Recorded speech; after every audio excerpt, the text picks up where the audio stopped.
Hello and welcome to this another edition of the Crypto Club and Digital Assets Weekly Catch Up on Zoom. It is Sunday, the 8th of December 2024, and as is always the case with these sessions, we never quite know what we're going to end up talking about. It really depends upon the audience and who participates. Some weeks we talk about Bitcoin, blockchain, Ethereum, DeFi, NFTs, ICOs, STOs, TGEs, lots of other three-letter acronyms, really. We also explore regulation around the world on cryptocurrencies, crypto tokens, and digital assets. And we sometimes even talk about central bank digital currencies or CBDCs. As those who've watched some previous episodes will know, it really depends upon who comes along and what they want to talk about. If you'd like to join a future session, then check in the link below where everyone is welcome to join in. We hold these sessions every Sunday evening, 7 p.m. till 8 p.m. UK time. And it gives an opportunity for novices and experts alike to contribute, ask questions, share ideas, talk about their projects, anything else really. So with that, let's see who's going to come and join us today. Dan, hello. Hello. Hey, good evening to you. How are you doing? You all right? Yeah, good, thanks. How's Good. life? Yeah, all good. Busy, but loving it. Okay. It's been a long time since we've talked about the crypto market. I think Bitcoin was at about 30K the last time I was on. Yep, absolutely. And now it's pretty much on 100K or just short of it at the moment. It's been Crazy. down a little bit. It's been a Yeah. crazy year. Yep, absolutely. And it's fascinating as well as taking a look at the overall crypto market earlier on. Started the year, the total market cap, so how much all crypto is worth. I Yeah, think it was about $1.6 trillion, and now it's over 3.7 trillion. So it's more than doubled in less than 12 months. So wow. quite impressive. Hey, Mm. Gabriella's just joined us as well. Hey, Gabriella. Oh, she's just going to listen Hi, in. hello everyone. Hey, hello there. Welcome back. Hello. We were just saying how exciting the crypto market's got and how it's growing at the moment. Everything is very exciting. Gary, I think so. Well, one of the problems though, and Dan, I don't know if you've seen this previously, we do have the problem though that when prices of cryptocurrencies go up, you suddenly get a lot of attention from influencers and experts and people who claim that they know what they're doing. Yeah, yeah. It happens, doesn't it? Certainly, it's one of those things you get the hype, and then also pretty predictably, you also start getting mainstream media reports about the latest money laundering things that have been going on, or the criminal things with crypto. There's something in the news. I think last week there's been a big bust in Europe of a major crypto anti-money laundering scheme, and when you actually drill into it, it certainly is a big money laundering thing that they've broken, but the crypto aspect of it was just part of it, and most of it was like used dollar bills and that kind of thing. But they don't seem to talk about that. So anyway, we'll see where we go on that. We're joined by we're joined, just see a new name, Jazal. Is that how we say the name, Jazal? Yeah, that's correct. Hi, Gary. How are you? Hey, welcome aboard. Thank you. Whereabouts are you based? Currently in Edinburgh, but split between Edinburgh and the Midlands. So yeah, between the two. Okay, the northern cold part of England right Yeah, now. although it's been better than the Midlands was yesterday, which is good. It's nice and sunny up in Edinburgh and not too cold. Well, it's always cold, but not too cold. So Oh, excellent. Yeah, for Gabriella's benefit, she may not be aware.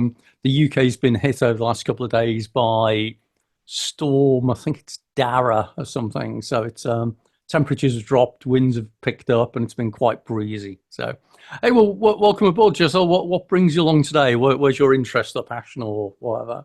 yeah, thank you. No, obviously it's an evolving space, an ever-evolving space, and yeah, came across your group and very much interested in just crypto, the evolution of it, blockchain technology, a bit of NFTs as well, and particularly how it pertains to my businesses and how we can use blockchain technology moving forward. Okay. They're very much e-commerce retail businesses, but still, I feel that there's a merge happening, and I'm quite interested in the real world application of crypto. Merging that, yeah, the real world equity based advantages versus the digital aspect. Okay, yeah, and it's kind of interesting that my passion originally was around how the underpinning technologies, so the blockchain layer and the distributed ledger, could be used in business as opposed to cryptocurrency. Sure. But then over time, you realise that cryptocurrency is quite a key part of it as well. And certainly, there's been quite a few projects. I guess on the crypto side, the areas that have been the main growth or of interest have been around the payment space, Sure. particularly for what is said to be the unbanked. So things like parts of Africa where they don't have bank accounts. There's been a lot of talk about using cryptocurrency for that.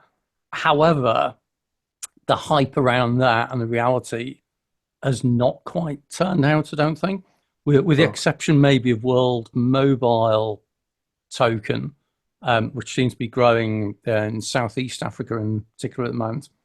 I don't think there's actually been quite so much as people expected. The other thing as well is around the whole remittance space, so repatriation of money between nations. So you get a lot of people who work in one country who want to repatriate their money back home. So Indians working in the Middle East, for example. Yep. And crypto has been quite a big growth area in that, because if you take a look at how much the traditional finance providers charge, or sorry, payment providers charge, whether that's like, is it Western Union. Western Union, yeah, or even like to PayPal and that, and you look at the fees that they charge, they're very high indeed. And I Yeah. think crypto is a real growth area in that. So certainly that's a couple of areas I'm seeing the growth in, is on the remittance side, around payments, and potentially introducing banking facilities for people who may have a mobile phone but don't have a bank account. Yeah, I mean, I grew up in Zimbabwe, so I kind of, know what the landscape is there in Southern Africa. And I think a couple of issues that strike me is, one, the access to internet's not always the best, and even to electricity, sometimes it goes down. So that can be a difficulty for them. And then, that adoption of technology is somewhat a little bit slower. And then there's a big trust issue as well. And I think the problem with Africa is that a lot of things are misused, and so it would be used for the wrong reason. So I think that adoption might come with the need for a bit more legal framework and to think that through a bit more. But you're certainly right. A lot of people would prefer to send money from Africa abroad via cryptocurrency or a better system. I know we've had difficulties getting money out of Africa as well. So with selling businesses out there and trying to, like, how do we get the money legally over here, and how's this all going to work? And it's slow, it's painful. It usually involves someone who's bringing along physically, and it's just does not work. The very difficult system. So certainly has a huge potential of changing how things are done over there. Yeah, and the other thing I find of interest as well is that how people tend to lump Africa together as though it's a single country. Yeah. But the reality is, if you take a look at digital payments particularly in Ghana, Kenya, Nigeria, I think that they're quite well developed, and South Africa sure. South Africa as well. Yeah. Yeah.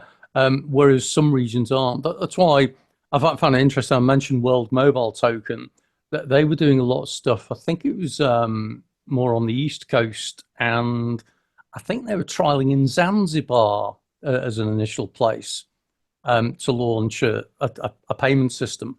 But what they were doing, which was somewhat different, was that they were also launching things like dirigibles, so inflatable balloons or whatever, which actually acted as mast retransmitters, because obviously signals of like mobile phones, as you said, they aren't always very good. So they were having things like both transmitters and electricity generation as kind of thing. So they thought about it a little bit differently, that they were putting in place the entire infrastructure. So brilliant, and that's what's needed. Yeah, and then you take a look as well. I mean, going back to, I think Kenya in particular, and the likes of M-Pesa, because a lot of the payments providers are linked in with the telecoms operators. So I think M-Pesa was a big payments provider, but then you've got BitPesa, which was like a crypto equivalent of that was developing in more the northeast area, I think. But yeah, there's certainly loads of things going on in that area. So I see we've just been joined by another new face as well, Annie. Hey, Annie, just want to say hi. Hello. Yes. Hi. Hey. I just want to say that since the last call we had, unfortunately, I missed the last week's one. I have to say it seems like cryptocurrency is now flying through the roof. So even for people who have probably purchased something 2 weeks ago, would probably be better off today, right? In all probability, I do urge people to be careful though. That whenever things go up, they invariably go down. So yeah, you're right at the moment. So, yeah, people who bought in the last few weeks. If we take a look at Bitcoin as an example right now, over the last few weeks, yeah, it's been in for a bit of a wild ride, which means that it's been going. We take a look over the last month. But if you bought in a month ago, it's certainly gone. What's that? 77 to 99 in 2 months. So that's what 20%, is it, or something? It certainly beats most people's pension plans, definitely. But equally, having been in previous crypto or particularly Bitcoin price dashes, where I remember it going from $1,000. Was it around about here? There you go, $11,000. It reached back in 2017. Went up to $19,000 and then crashed down to 7,000, I think it was. So it dropped down. Then I remember when it went up to, what have we got here? $59,000 and it plummeted. So I just always urge caution that whenever we get these sudden spikes, there's quite often a retracement afterwards. Maybe And that is the time for selling it, Gary. well, it's one of those things that if you time it right, then you can do really well. And the whole theory of buying and selling anything, whether it's crypto or not, is buy it when it's at a low price and sell it at a high. Great theory, never quite works out that way. So, but yeah, there's certainly plenty of opportunities, definitely. And I don't know what everyone else finding at the moment, because I think I was saying to Dan and Gabrielle before, one of the drawbacks with crypto prices going up is all of a sudden it generates a lot of hype and everyone's talking about it. And invariably the price drops. And that's when the press starts saying it's all a scam and it's all Dutch tulip bulls and this kind of thing. Yeah, to be fair, Gary, it's so I've been actually trying to educate myself on the crypto space for probably about 2 years now, I think. So if this 4-year cycle is actually a thing, which we actually don't really know yet, I haven't actually been like in the crypto space and like aware for like 4 years, a full cycle, as they would say. So I am actually really interested to see how the next year, 18 months actually go, because I've never experienced it before. Okay. But I've been quite vocal in terms of just my journey into learning about Bitcoin especially, but cryptocurrency as well, on social media. And I'm now having a lot of people pop up to asking like, a lot of questions, which is good because that's how we all start, obviously. And almost from where the price is now compared to where I started educating myself, I do feel quite lucky in a way. However, I always try and say to people that educating yourself is just the best way to go about it. Try and almost ignore the price as hard as it is and educate yourself. And if you become so sure on, what Bitcoin is, for me anyways, why Bitcoin is here and why we have it and why people love it, then I personally, my mindset is in 10 years time, almost like Michael Saylor in a way, like how much Bitcoin have I got? Not what is the price tomorrow? What is the price in 6 months? If I genuinely believe that I might be able to transact Bitcoin for a house in 10 years' time, then sometimes I think, well, what does it matter what the price is tomorrow? Yep. Yeah, I think you're exactly right on that. The one thing I'd offer a comment about this whole concept of a 4-year cycle, because I've heard that. I've been through crypto price rises and drops since 2014 thereabouts. So I've seen a few of the cycles or whatever. I don't think it's as predictable as some people claim, because they do the standard thing of, oh yeah, it's following this cycle every 4 years, blah blah blah blah type thing. Because of the nature of the market is changing. So if I quickly I'll share the screen again that I had a minute ago to explain what I mean on that. That if we take a look at where crypto was in 2014, in fact, let's take a look back at 2014, and it was I think it's about $100 or something, if I remember correctly. So the market of people who were buying crypto in 2014, when it went up for there we go, it hit just at the beginning of 2014, I think it was, end of 2013, it just went through $100. The market of people who were interested in crypto in 2014, when it was like $100, was really early people who were into the tech, thought of it as a novelty value, potentially could see it was the future, but they were casual amateurs, hobbyists, whatever you want to call it. Then you had this sudden spike in 2017, which I would suggest was driven by what were called ICOs, or initial coin offerings. So this is where people suddenly realized if they were launching a crypto-related project, they could actually sell some of the tokens in order to fund their project.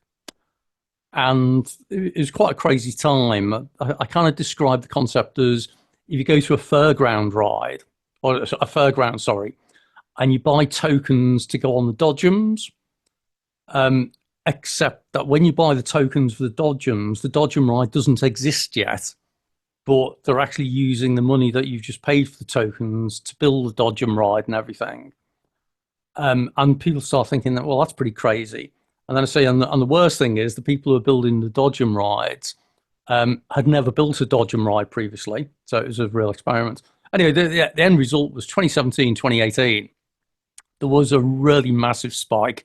I mean, it went up from, what's that, $2,000 up to, on here it says like 14,000, I think it was, $19,000. How did I forget?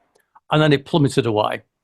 And then it settled down for a while. It went into doldrums. And then in 2020, which 2020, I'm trying to remember, that was the time of lockdowns, changes to world economies, a real fear that there was a global economic crash coming on as everywhere was locked down. So crypto was probably seen as a safe haven route. And the price absolutely rocketed. Again, it went up from, what's that, 11,000 up to 60,000. So I remember it in 59.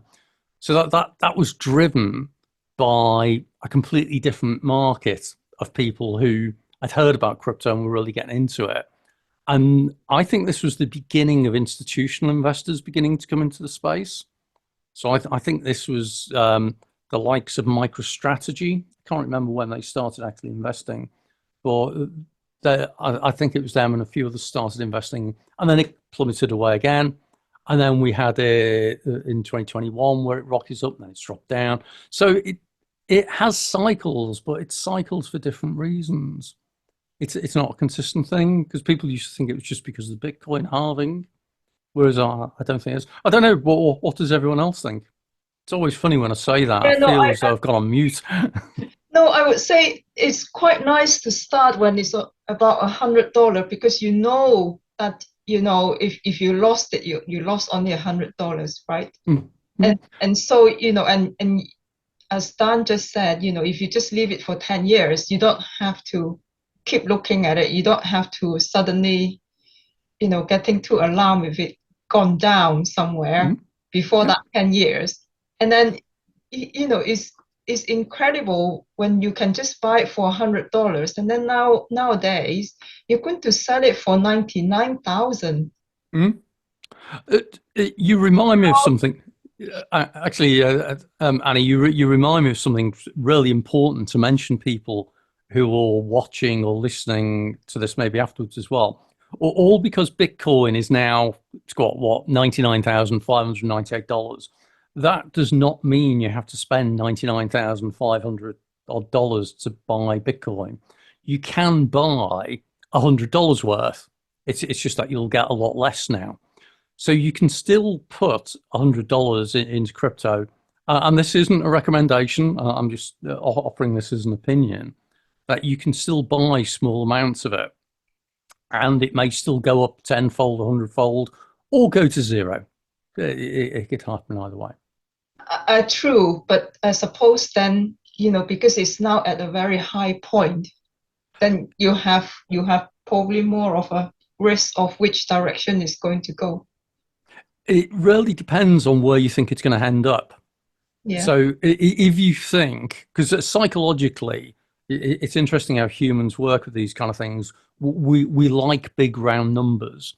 So if you think of $100,000 being, the final resting place of the highest it's ever going to be, then there's not much of an opportunity to make any money on it. But what if the final number is going to be 10 million or 100 million? So if you think about a Bitcoin, just like how, a pound can be split into 100 pennies or a dollar can be split into 100 cents, a Bitcoin can be split into 100 million Satoshis. So there's no reason why Bitcoin couldn't, as a concept, or any other cryptocurrency, couldn't hit $10 million or $100 million or whatever. So if you think back, if we were having this conversation back in 2016, when Bitcoin was approaching $1,000, you could well be having that kind of conversation of, oh, well, it's nearly $1,000. It's never going to go up much more than that. But as we've seen, it's gone up 99-fold since then. So that's my kind of thinking around it. That because we don't know where it's going to end up, then it could. There's still a lot more potential for it to go up or down. I always emphasize it could be either way.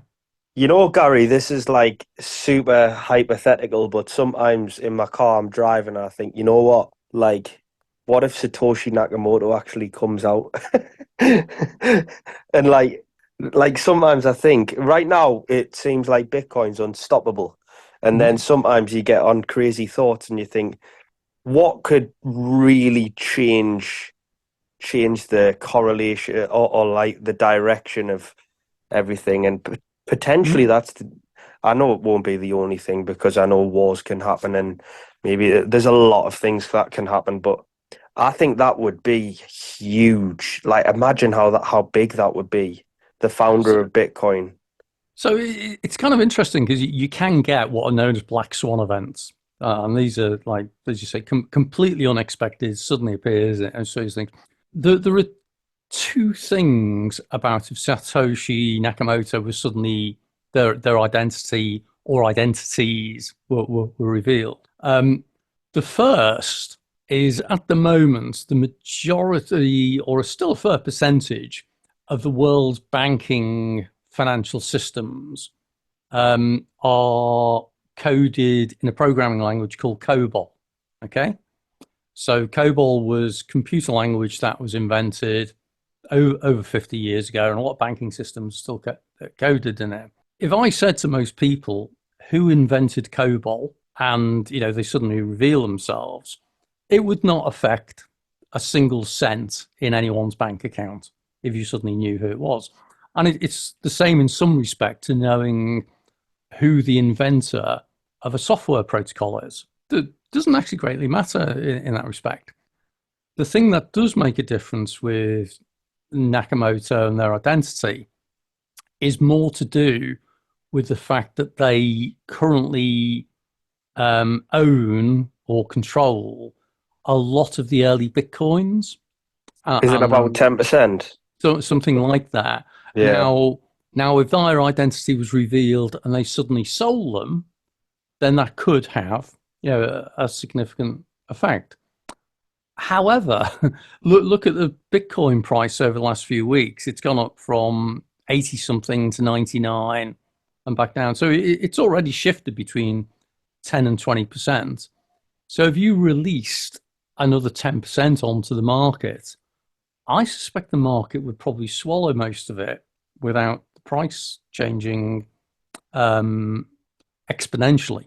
It would definitely have an effect. So I'm not convinced that revealing the identity of the author of a software protocol would actually have a bigger impact as people think, unless it turns out it is a true black swan event where it's revealed that actually it was a particular government that was behind it, for example, and that they were doing it to manipulate an entire thing and they were just switching it all off.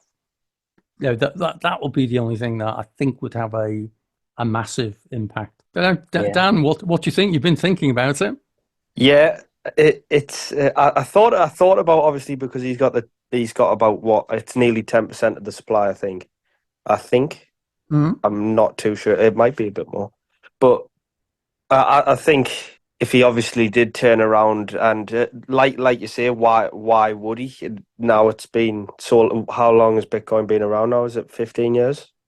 Yep, started around about 2014, so 10 years or so, I think. When you put it like that, like how you've explained it, to be fair, if 10% of the supply was now available, let's just call it 10%, then how much would that actually affect the market? I mean, there'd probably be big institutional investors that were just licking the lips and just exactly. go, yes, please. So I don't know. Is it? I will probably be proven wrong, but is it almost too big to fail in a way in that down that scenario? I don't know.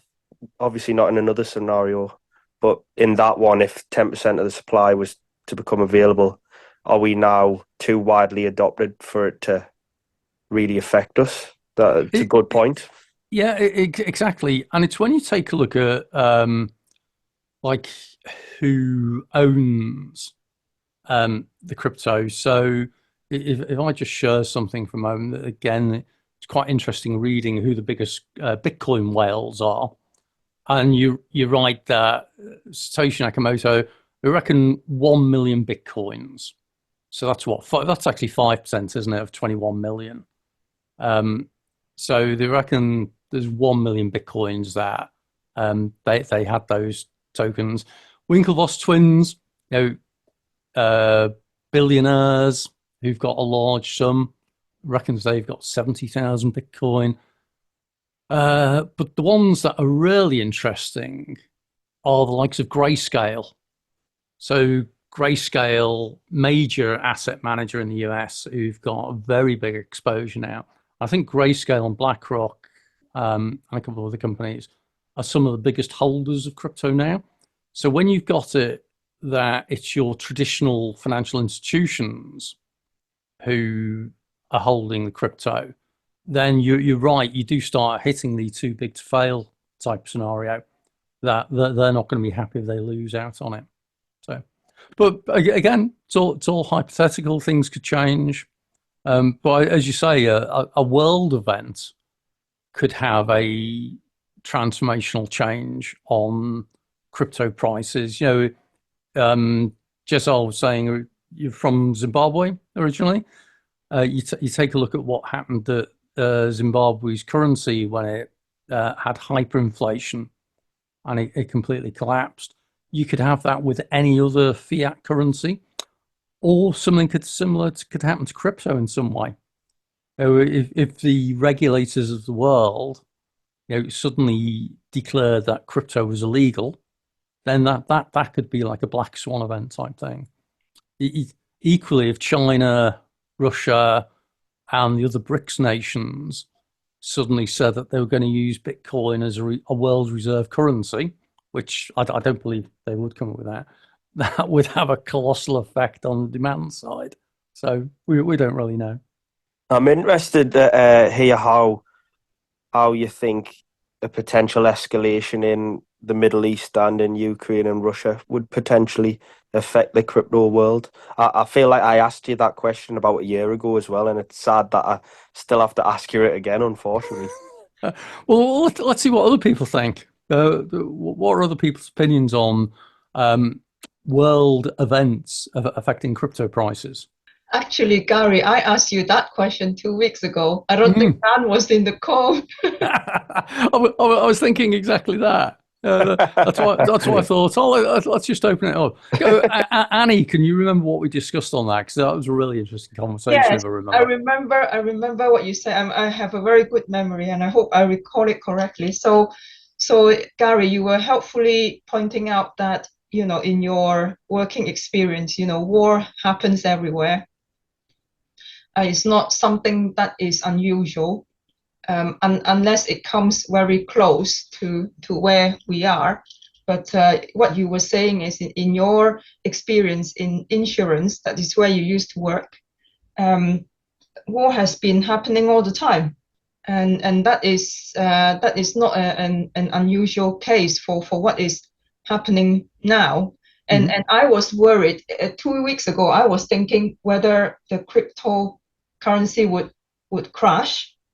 Hence, when I come on the call earlier on, I was making the comment as a continuation for where I started 2 weeks ago, when saying that, actually cryptocurrency has increased. Yep. So, it's very, as you were saying, that, even in the insurance world, things has been, war has been happening all the time. It has not ever stopped. Whether it's Middle East, in about, interestingly, now this is my addition to what you were saying, Gary, was that in about 1993, I don't want to reveal my age, I was in my secondary school.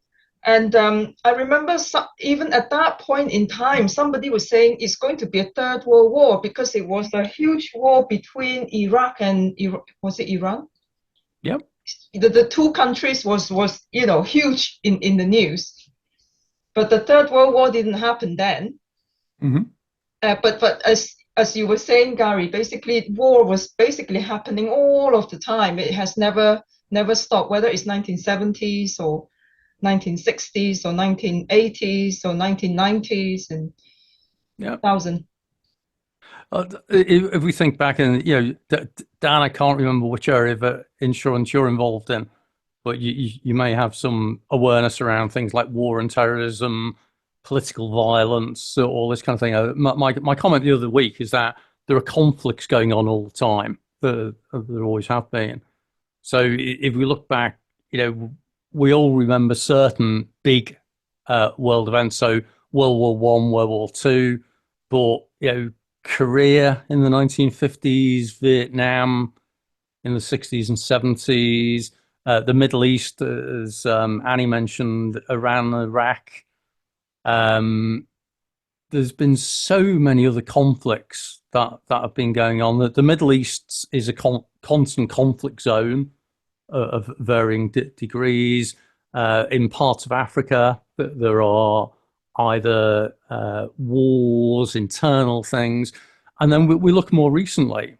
Certainly we're all familiar with likes of Ukraine and Russia, but we look at other civil unrest things. So in the last week, what was it, South Korea, where they imposed martial law for a day or so, which is quite a dramatic thing, because South Korea is considered to be quite a modernized nation, and to suddenly declare martial law and that.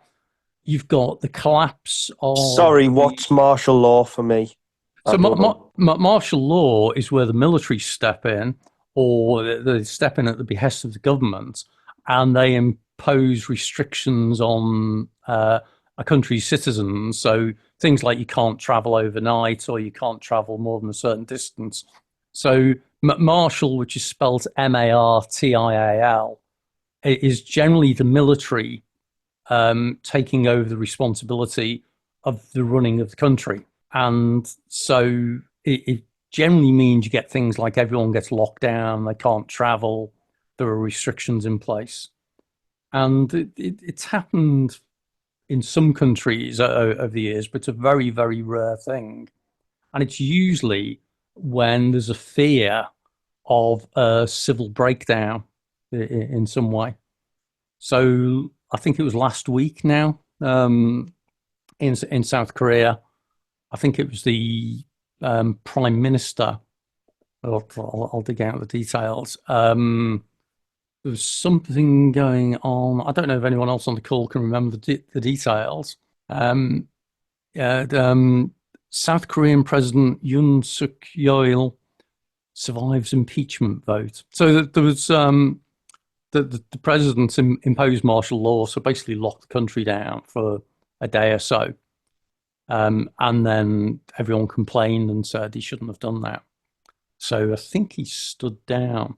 But again, you've got that as an example of that was quite a dramatic world event, which they think may have led to a bit of a peak in crypto, because South Korea has got a very big crypto community, very much into the gaming side of things, but very active in crypto trading as well. So there we go. 3rd of December, South Korea's president declared martial law for the first time in 50 years. So that's a fairly westernized country. So these things happen. And we look elsewhere. France, is it the French Prime Minister is just dissolving the government, if I remember correctly. Romania, I think they've just had elections, and something about the government doesn't seem too happy about the election results. So there's all of these things going on. And some of them may result in crypto prices changing, and some of them may not. The whole principle really is that crypto tends to be thought of as a safe harbor asset. So the thinking is, if things are going badly, instead of putting your money into gold or something, and some people get into crypto. And that's why we've got what's known as the fear and greed index, which Annie and I think we're discussing. And we can actually track that through. So, Crypto Market Cap, they run this fear and greed index. And basically, when everyone is fearful about what's going on in the world, that quite often means that crypto goes up in price. And then when it all feels nice and safe again, and then it goes down. Not always guaranteed. So in some ways, does that answer the question, Dan? Yeah, and that's really interesting, because I had a different interpretation of the fear and greed index. Mm-hmm. So I've learned something there, and I'm super happy with that. It might be just my interpretation of it, though. So go away and read up on it in case I've got it wrong. I will do. But so I always thought, and maybe this is just being uneducated, but I thought fear and greed was almost just some type of formula or calculation, which was like based on volume of like people being greedy about having a lot of crypto and then fearing that it was going to go down. I don't know why I thought that. Well, it's interesting because it's actually around investor sentiment. So it actually goes back. The fear and greed index isn't a crypto type thing, by the way. So if we take a look at, and there are various indexes available, but if we take a look at, actually there's an example on CNN, they show it, where you've got, this is around, I think it's the NASDAQ that they focus on mainly. But you've got these whole things where that they use it for tracking stock prices in the US. And does it have an explanation? Learn more about the index. Here we go. Talking about the logic that excessive fear drives down share prices. Now, the idea around that is that if you're fearful for the economy, then companies are going to suffer, and therefore the share price is going to suffer. So the way fear and greed works in traditional investment space is that when people are fearful, so they think the world's about to go into a recession or something like that, they move out of stocks and shares because that gives you exposure to companies that are going to suffer, and people tend to move into safe harbor assets. So things like precious metals, commodities, this kind of thing. Or as I described it, the absolute worst case is non-perishable foods, water and weaponry. Because you get kind of like lockdown prepper type thing. Crypto kind of behaves a little bit like gold and that kind of thing, where it becomes a safe harbor. And so the theory was that when the fear index is high, i.e. people are worried about economic stability and that, there's a good chance they'll buy more crypto. And that's why they think sometimes prices go up. It's a theory. So, Well, I went to a talk the other day, and Jeremy's actually one of the projects. Somebody in the audience basically said that, you know, the advantage of why some people wants to go for crypto is, I think it's tax free. I think it's something there is something that crypto allow, that if you use money is different. I think it was tax element. It will depend upon the country and the tax jurisdiction. So in the UK, crypto is treated as a commodity and therefore is taxed as a capital gain. So if someone buys crypto at $50,000 and it goes up to $100,000, then they pay capital gains tax on that difference, potentially. Not all countries do that, and some countries, I think Portugal, crypto is tax-free. Dubai, if I remember correctly, crypto transactions are tax-free. So it does vary which country you're talking about. And that's why some people are looking to re-domicile themselves tax-wise, because they don't want to have to pay capital gains tax. Well, thank you, Gary. I thought he meant every country, that maybe he sat in a different country. Probably he's from America. And this is why quite often when I run these sessions, I quite often say to people, "Oh, where are you calling from?" So it's nice when people say the Midlands or North of England, or, you know, Gabriella, you're back in Spain, I guess. Is that right now? I think Gabriella's in Spain. But yeah, we sometimes get people on this call who are in the US or Abu Dhabi, Netherlands, all sorts. And you have to bear in mind that each country's tax regime and treatment of crypto might differ. So whenever anyone says, "Oh yeah, you don't pay tax on crypto," what they mean is they don't pay tax in their country on crypto. So it's always worth asking which country they're talking about. So do we know much about Labour's kind of standpoint on crypto yet? Of the not said anything? It's interesting that they're talking a lot about the new industrial strategy. So they're coming up with, I think it's a plan with either 8 or 10 areas where they're supporting, because it drives the economy, provides jobs, that kind of thing. So this is where you'll see in the press a lot at the moment around Labour is kind of railroading its way through planning rules for house building, because they're claiming that house building provides employment, benefits the economy and everything. But they don't seem to notice that there's 1.5 million empty houses around the UK. So actually building more houses doesn't necessarily benefit things. But they are talking about certain things like house building, changes to property, incentivizing businesses. They're talking about further support of what's known as CNI, which is critical national infrastructure projects. So anything which is like electrification, construction of certain transport facilities or energy facilities. So they're coming out with all of these, but I haven't seen crypto mentioned anywhere. what you will see, I believe, is a strengthening around the regulation of financial services. And that's where crypto may benefit or may not, because the government might simply say, well, actually, crypto's a threat to financial stability, so they'll be against it. Or they may say, well, actually, crypto provides a great opportunity, and so we should encourage it. So I've not actually seen anything formal yet, any big announcements where the new government has made any statements around that. Yeah, I haven't seen anything either so far. I've been looking out for it, but maybe they're just waiting on what our fella Donald Trump over the water is going to do in January. So might be wanting to follow the lead on him. It's a really good point, because if the stories about his kind of attitude around crypto are correct, and he provides a supportive environment for it, that is going to make US very attractive for crypto-related businesses, and the UK government might choose to do something to respond in that way. But yeah, it'd be interesting.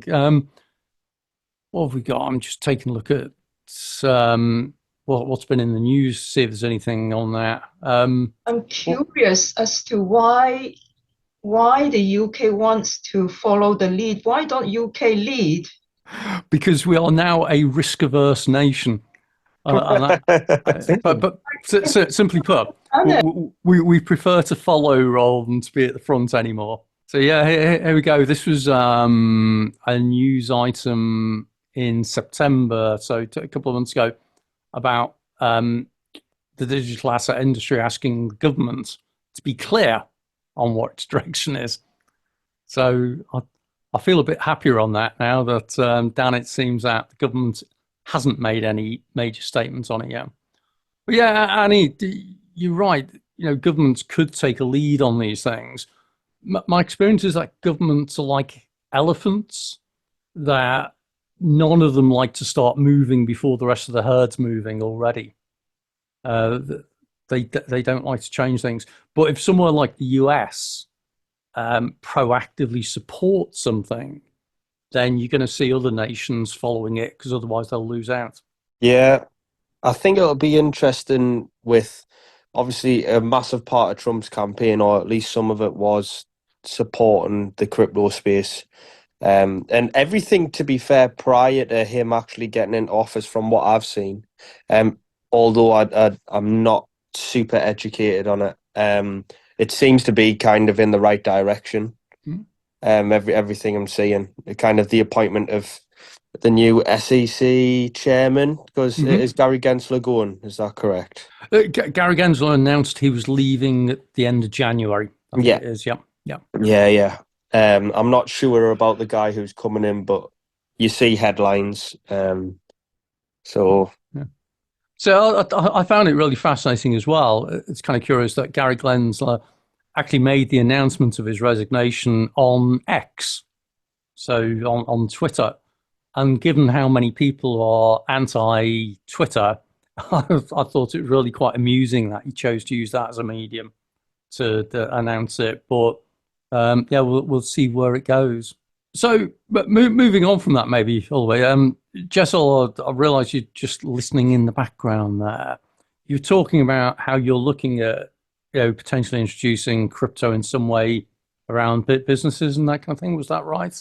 Yeah, I'm just kind of interested in how you merge the two. I am listening, and I think it's very interesting. I mean, going back to your points, I think one thing I would say to add to what we've been discussing is, I think the tide has really changed in my mind, just due to the adoption from institutions. They've kind of put their stamp on it. They've invested in much, heavily. So they don't want to lose. Ultimately, they don't want to lose. And back to the point, and I know I'm digressing, going back to the point, but if Satoshi Nakamoto came out and he said, "Hey, this is me," unless it was, like you said, a government, I don't think it's going to have much impact on anything in the long term, just because the adoption of the actual technology has been, they've tested it, they know that it works, there's efficiency there, and that's what human beings are about. It's efficiency. And I mean, there's two things that have caused us to evolve, and that's how well we communicate and the speed of that, and how efficient that is, and that's what this is. It's an evolution of that communication, I know, be it the financial side, but with everything really. I mean, when I look at NFTs, I see it as an asset management system. I mean, if you just go and buy a house in the UK, you'll know what an inefficient system it is. It takes 12 weeks for people to get their acts in order and write into the governments and write into the local council and get this and get that, and you're like, why is this not just sitting on a blockchain? And why is it not as simple as verifying that blockchain, making sure everything's on that blockchain, and then checks out, and it's a transfer of ownership? And I genuinely believe that's what the future is. And I think all assets will be moving in that way in the future, because that is the natural evolution of it, in terms of efficiency. So I guess from my point of view, it's that. Maybe we can dive into exactly what I'm thinking or planning at some point. Gary, it would be interesting to hear your views on it. Maybe today I just came with the intention of listening, being involved in the group, and just being introduced to you all. But it's been really insightful and fantastic. It's brilliant. And what we do as well, if you want to, if you've got a specific project you'd like to talk about, we actually do a 3-minute elevator pitch slot, where I'll time you for 3 minutes and you can talk about the project, but you don't get to use PowerPoint slides or do a demo or anything like that. It's literally 180 seconds of you talking about what it is you're doing, why you're doing it, and why it's different. And that's always good fun, because then we can ask questions and that kind of thing afterwards. So you're more than welcome on a future session. We'll do that. It's always good fun. Brilliant. But coming back to your point as well about, it was interesting you pointing out about how many people you can reach out to via the internet and everything. I think you're absolutely right. So there's a politician who's sadly died called Tony Benn, who was an English elder statesman politician, and even if you disagreed with his politics, he was very well worthwhile listening to.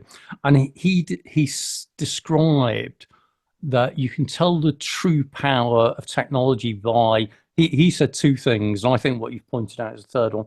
But the two things he said is how many people you can communicate with at once. He said is a major indication of societal shift due to technology. So you think about, hundreds of thousands of years ago, cavemen could communicate to each other by going ugh or hitting each other on the head. And then we grew from that to probably smoke signals, where you could reach out over several miles and send signals, that kind of thing. Then we had radio, which was incredibly transformative, and you could get your voice heard by hundreds of thousands of people at once. And then evolution to that. So we've now got the internet, where you can literally reach out to over 1 billion people in seconds. Yeah, exactly that. Which is mind blowing. But he mentioned the other area of technology that's a major indicator as well, is how many people you can kill at once. Mm-hmm. He said that, again, you think back to caveman days, if you were going to kill someone, hit them on the head with a club, you kill one person at a time. Then you had bows and arrows, then you had bombs and all this kind of, and then you end up with like a nuclear devastation where you could literally kill millions of people in one thing. Sure. I think the third evolution, which was before his time, but you've hit on exactly, is about things like electronic payments and using crypto, where you could potentially make payments to people, millions or billions of people, at almost zero cost and almost instantly, which I think is incredibly powerful as well. But you're right as well about the whole concept of, could we use blockchains as like a kind of a centralized repository of information? So if you look at anything that uses an intermediary in some way, so you were talking about house buying, where we've got the land registry is the intermediary that holds information about property ownership. You've then got solicitors or agencies who do escrow services to hold funds. All of that could be done using a digital ledger. Yeah. But the reason it isn't is because you wouldn't need all the people who are currently involved in it to do it. It would reduce And I think jobs massively. I think that's a fear. I think that's a human-based fear. Going back to thinking, well, what do we do then if we don't have these jobs to fulfill? But for me, it's a huge advantage. I mean, that's when we can actually focus on the soul development, quote unquote. You see, I'm doing speech marks here, but those, and that's where human evolution gets really interesting. So yeah, and you touch exactly on the point. I mean, I was reading something before, like a couple of years ago, and it was really interesting because it said, out of all the Homo species, human beings weren't the strongest. We had like Neanderthals, which are stronger than us, Mhm. and we weren't the smartest. We had other, Homo species that were smarter than us. But why was it that Homo sapiens developed? And it was really down to our ability to communicate. And if you're looking at the internet, it's the greatest evolution of that. And like you said, you can spread a message around the world in a second. It just comes down to always, and it always is, it's the use of the tool. I always say to Yep, people, I can take a hammer and I can use it to build a house, or I can use it to destruct a house. It's the same tool. exactly. Same with money, same with anything. And so we're at the ape stage with it, unfortunately, where we're going through the learning phase of it and understanding, well, how do we actually use this tool rather than just scrolling and becoming sort of dopamine addicted and brain dead to some degree. Yeah. And it's an evolution. We will learn how to use it, and once we do, it's incredibly powerful. We've just got to make sure we don't kill ourselves with the second tool you mentioned in the meantime. Yep. The other Yeah. thing as well is I've had this conversation about the impact of jobs now of likes of blockchain, and now it's the impact of jobs due to AI, to the whole artificial intelligence thing. And my argument is that technology isn't going to take your job away from you. Somebody else using the technology is. Exactly. And so this is why it's so important. As Dan was saying before, it's important to learn about these things and educate yourself and become 100%. more aware of how they work. So, Well, it's just on that point. It's like I don't know if you've seen recently, but ChatGPT just launched a new module, which is the IO module, I believe it's called, or the I1 or something, 10 or whatever it's called. But Yep. it's all around how you prompt, and I've sat with people and had completely different experiences trying to find the same thing on ChatGPT, and it's prompt engineering. It's how are you communicating with this tool? Do you know how this thing wants to communicate? Can you communicate efficiently? So I find that really funny because I've claimed publicly that prompt engineering is going to be the shortest ever career to exist. And the it's reason not really a career. I see jobs. I see jobs being advertised for Oh, prompt really? engineering. Okay. I think it's just They do exist, but I learning find how it. to communicate efficiently. Yeah. But I find it funny because when you think about it, it's the AI actually teaching you how to communicate with it. It's not With you. it. But people think it's the other way. They say, "Oh no, this is me teaching the AI how to respond." No, actually, it kind of isn't. It's the AI is teaching you. Sure. But when you think about, if you can improve the way that you communicate with the AI through prompt engineering, then that must be a learnable skill. Okay. Yeah. So the very fact that you see people with cheat sheets saying, ask GPT in this way means it's formulaic. Well, if it's formulaic and it's teachable, why don't you teach an AI to do it for you? Okay. So this is why I think prompt engineering might be a very sure career move, because ultimately you should be able to train the interface to be able to figure out better ways of answering what you're asking anyway, rather than training the human being to change the questions. So, Sure. that's my theory behind it anyway. But I'll probably come back and watch a recording of this in 10 years' time when everyone's now prompt engineers and they'll be saying, Gary, you got that one wrong. So we'll see. That's what life's about. Exactly, yeah. But equally, I'm always happy to learn, make mistakes, and Likewise. Yeah. if I'm wrong with some things, so be it. But at least I've put my stake in the ground there. Prompt engineering, I just do not see why we can't automate it. and improve Yeah. it. So that's good. Yeah, sure. Right, Sure. folks, talking about the future and everything, we're actually on the hour now, and I like to close these off after an hour. So it's been a really interesting journey again. Fascinating how we weave around all sorts of things. And I don't know of any other group where you can start a conversation talking about war, terrorism, violence, martial law in Asia, collapse of society, and then end up with prompt engineering as a career opportunity. So hope everyone's enjoyed it. Do come again. Jessel, Danny, Dan, Gabriella, thanks for joining in. Do come again. For anyone else who's watching this, come and join us rather than watching. Anyway, have a great day, folks. Bye for now. Thank you very See you much. later. Thanks, Gary. Bye. Bye-bye. Thank you. Bye all.